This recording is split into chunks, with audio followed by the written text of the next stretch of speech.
حضرات عید آنے والی ہے اور عید سے پہلے پہلے یہ چند کام ہیں جو ضرور کر لیں، اور عید آنے سے پہلے پہلے ان کاموں کو نمٹا لیں۔ نمبر 1 کہ عید کی نماز سے پہلے پہلے آپ صدقہ فطر نکال کر رکھ دیں، جو واجب ہے آپ کے اوپر۔ حدیث شریف میں آیا ہے کہ جب تک صدقہ فطر ادا نہ کیا جائے روزے بندے کے زمین اور آسمان کے درمیان معلق رہتے ہیں، یعنی لٹکے ہوئے رہتے ہیں۔ جب تک کیا صدقہ فطر ادا نہ کر دیا جائے، جب تک جو ہے روزہ دار کا روزہ اللہ کی بارگاہ میں قبول نہیں ہوتا۔ یہ روزہ کا جو صدقہ فطر ہے، یہ رمضان کے مہینے کا، یہ عید کی نماز سے پہلے پہلے نکل جانا چاہیے۔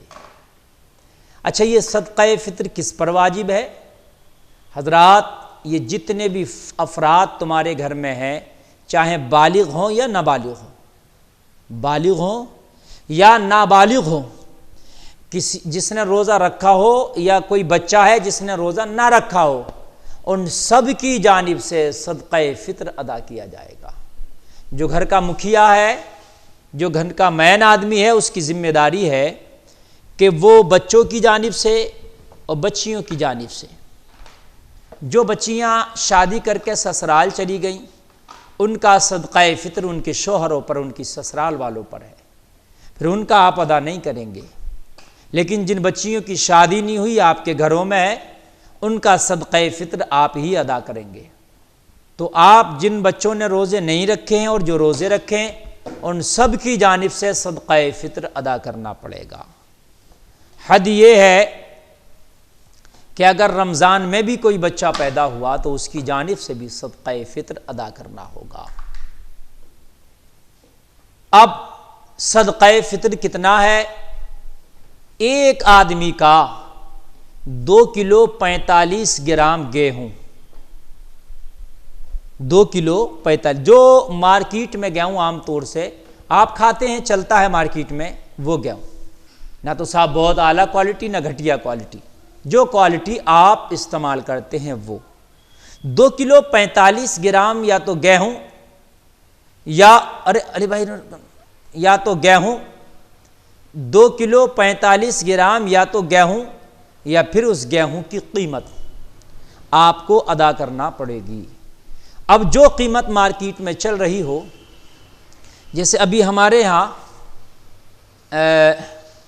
20 روپے 50 پیسے پر کلو کے حساب سے ابھی قیمت چل رہی ہے گیہوں کی، یہ ہمارے ہاں کا ریٹ ہے۔ الگ الگ ریٹ ہوتے ہیں دوسری جگہوں کے، کہیں 25 روپے کلو بھی ہے نا، کہیں اور بھی زیادہ ہوگا یا کہیں اور بھی کم ہوگا۔ تو جہاں جیسا ریٹ ہے اس کے حساب سے یا تو قیمت ادا کر دیں یا وہ غلہ دے دیں۔ یہ کس کو دیا جائے؟ حضرات، یہ غربا میں تقسیم کیا جائے، زیادہ بہتر ہے، جو اس کے مستحقین ہیں۔ آپ اپنے قریبی رشتہ داروں کو بھی دے سکتے ہیں جو غریب ہیں، اس کے مستحق ہیں، لیکن آپ اپنی نسل میں سے نہیں دے سکتے، یعنی باپ، دادا، پردادا یا بیٹا، بیٹی، پوتا، پوتی، اس کو آپ نہیں دے سکتے۔ اس کے علاوہ میں آپ اپنی رشتہ داری میں بھی یا خاندان میں دے سکتے ہیں، یعنی اصول و فروع کو آپ نہیں دے سکتے، اس کے علاوہ میں آپ دے سکتے ہیں۔ مدارس اسلامیہ بھی دے سکتے ہیں، جس میں باہر کے بچے وغیرہ پڑھتے ہوں، ان مدارس وغیرہ میں، لیکن مسجد میں نہیں دے سکتے۔ بہت سے بھائی ہمارے سوال کرتے ہیں کہ حضرت صدقہ فطر ہم مسجد میں دے سکتے ہیں کیا؟ اور بہت سی جگہ ایسا ہوتا بھی ہے کہ صدقہ فطر گاؤں والے مسجد کے لیے جمع کر لیتے ہیں، وہ ادا نہیں ہو سکتا اور نہ ہی مسجد میں لگایا جا سکتا ہے۔ حضرات، رمضان شریف کا یہ مبارک مہینہ اور عید آنے سے پہلے پہلے تو صدقہ فطر ہو گیا۔ دوسرا کام یہ ہے کہ آپ اپنے آس پاس میں دیکھیں، اپنی رشتہ داری میں دیکھیں، اور آپ جائزہ لیں کہ میرے آس پاس میں، میرے پڑوس میں، میری رشتہ داری میں کون ایسا غریب ہے کہ جو عید کے لیے جس کے بچوں پہ کپڑے تک نہیں ہے، جس کے گھر میں عید میں پکانے کے لیے اچھے کھانے کے انتظام نہیں ہے، آپ تو عید کی اچھے سے تیاریاں کر رہے ہوتے ہیں، اچھے اچھے کپڑے آپ کے بچوں کے سل رہے ہوتے ہیں، اچھے اچھے کھانوں کے انتظامات آپ کے گھروں میں عید کے لیے ہو رہے ہوتے ہیں، مگر بندہ خدا عید آنے سے پہلے کبھی نظر اٹھا کے اپنے آس پاس میں بھی دیکھ لیا کرو، ان غریب بھائیوں کو بھی اپنی عید کی خوشیوں میں شامل کر لیا کرو کہ جن کے گھروں میں ان کے بچوں پہ عید کرنے کے لیے نیا لباس نہیں ہے، جن کے گھروں میں عید میں پکانے کے لیے اچھے کھانوں کے انتظامات نہیں ہیں۔ او میرے مسلمان بھائیوں، اپنے ان غریب رشتہ داروں کو کچھ مدد کر دیا کرو عید آنے سے پہلے، عید آنے سے پہلے ان بچوں کو کچھ مدد کر دیا کرو جو یتیم ہیں، جن بچوں پہ نئے کپڑے نہیں ہیں۔ جب تمہارے بچے عید میں نئے کپڑے پہن کے نکلیں گے تو غریب کے بچوں کے دل ٹوٹیں گے۔ اور اسلام میں میرے بھائی یہ کبھی روا نہیں ہے کہ تو کھائے تیرا پڑوسی فاقہ سے سوئے، تو اچھا پہنے عید میں تیرے پڑوس کے بچے، غریب بچے اچھا لباس نہ پہن سکیں۔ اور میرے بھائی، اللہ کی رحمت کو وہ بندہ دعوت دیتا ہے، اللہ کی رحمت اس پر جھما جھم برستی ہے جو اپنے ساتھ ساتھ اپنے غریب پڑوسیوں کا خیال رکھتا ہے، جو اپنے ساتھ ساتھ اپنے غریب بھائیوں کا خیال رکھتا ہے۔ اللہ اکبر، اللہ کی رحمت اس پر جھما جھم برستی ہے۔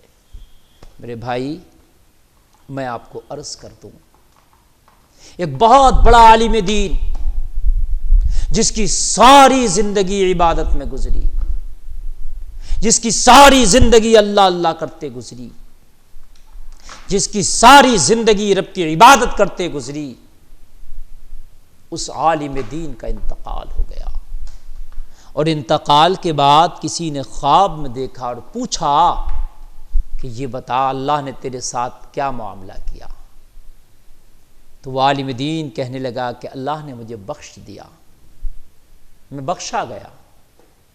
پوچھا تیری کون سی نیکی کام آ گئی؟ کہ تو نے جو عبادت کی تھی وہ عبادت کام آئی؟ کہ تیری تلاوت کام آئی؟ کہ تیرا علم کام آیا؟ کہ تیرا تقوی کام آیا؟ عالم دین نے کہا میں نے عبادت ضرور کی تھی لیکن بخشش کا ذریعہ عبادت نہ بن سکی، میں نے بہت سجدے کیے تھے مگر میری بخشش کا ذریعہ میرے سجدے نہ بن سکے، میں نے بہت علم حاصل کیا تھا مگر بخشش کا ذریعہ میرا علم نہ بن سکا، میں نے بہت نیک کام کیے تھے مگر میرا بخشش کا ذریعہ ان میں سے بھی کوئی نہ بن سکا، پھر تیری بخشش کا ذریعہ کیا بنا؟ وہ عالم دین بیان کرنے لگا کہ میری بخشش کا ذریعہ ایک بہت چھوٹا سا کام بن گیا۔ ایک دن میں ایک کتاب لکھ رہا تھا، کوئی دین کا مسئلہ لکھ رہا تھا، میں نے اپنے قلم کو روشنائی میں ڈبویا اور ڈبونے کے بعد میں اس کو کاغذ پر رکھ کے لکھنے والا ہی تھا، لکھائی شروع کرنے والا ہی تھا کہ ایک مکھی آئی اور میرے قلم کے اس حصے پہ بیٹھ گئی جو روشنائی میں بھیگا ہوا تھا، جس پہ روشنائی لگی ہوئی تھی، اس روشنائی پہ قلم کے اس حصے پہ آ کے مکھی بیٹھ گئی۔ میں نے تھوڑی دیر یہ سوچ کر قلم روک لیا، میں نے لکھائی شروع نہیں کی اس وجہ سے کہ یہ مکھی پیاسی ہوگی اور یہ روشنائی کو چوس کر اپنی پیاس بجھا رہی ہے، اس وجہ سے میں نے تھوڑی دیر قلم کو روکا کہ یہ اس کی پیاس بجھ جائے گی۔ جب تک کہ مکھی چوستی رہی میری روشنائی کو، میں قلم روکے رہا، اور جب اپنے مرضی سے وہ روشنائی چوس کے اڑ گئی تو پھر میں نے قلم چلانا شروع کیا۔ میرے رب کو میری یہ ادا اتنی پسند آئی کہ مکھی بھی میری مخلوق ہے، تو نے اس کی پیاس کا خیال کیا، جا میں نے تیری اسی نیکی کی وجہ سے تیری بخشش کر دی ہے۔ تو میرے بھائیو، جو ایک مکھی کی پیاس کا خیال کرے اللہ اس کی بخشش کر دے، تو جب تم عید کے موقع سے اپنے غریب پڑوسیوں کا خیال کرو گے، ان کی بھوک کا، ان کی پیاس کا، ان کے لباس کا، شاید اللہ کو تمہاری یہ ادائیں پسند آ جائیں، شاید اللہ اس کے ذریعے سے تمہاری بخششیں کر دے۔ تو غریبوں کا خاص خیال رکھو، غریبوں کو فراموش نہ کرو۔